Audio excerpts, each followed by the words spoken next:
மழைத்தூறல் நின்றுவிட்டது. லேசான மாலை வெயிலும் மின்னியது.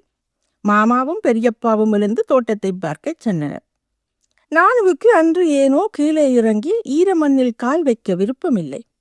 விராந்தையில் உள்ள சாய்மனை கதிரையில் இருந்தவாறு முற்றத்து பூச்செடிகளையும் மாலை வெயில் பட்டு மின்னும் மலைத்துளிகளை ஏந்தி நின்ற மாதுளை மரத்தி செம்மஞ்சள் பூக்களையும் பார்த்து கொண்டிருந்தார்.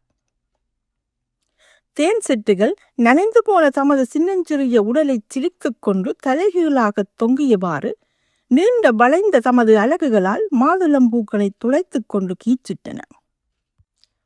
மழைக்கு ஒதுங்கியிருந்த கோழிகள் சற்று பரபரப்புடன் இதை தேடின.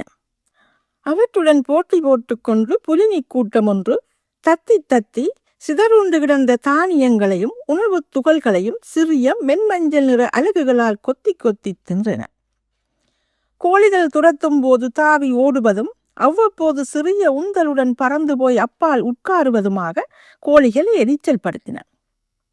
கோழிகளுக்கும் புலினிகளுக்கும் இடையிலான இந்த செல்ல சண்டையை ஆர்வத்துடன் பார்த்து பொழுதை கழித்துக் கொண்டிருந்தாள். அப்போது பொன்னுக்குட்டி மெதுவாக தயங்கி தயங்கி முற்றத்துக்கு வந்தது.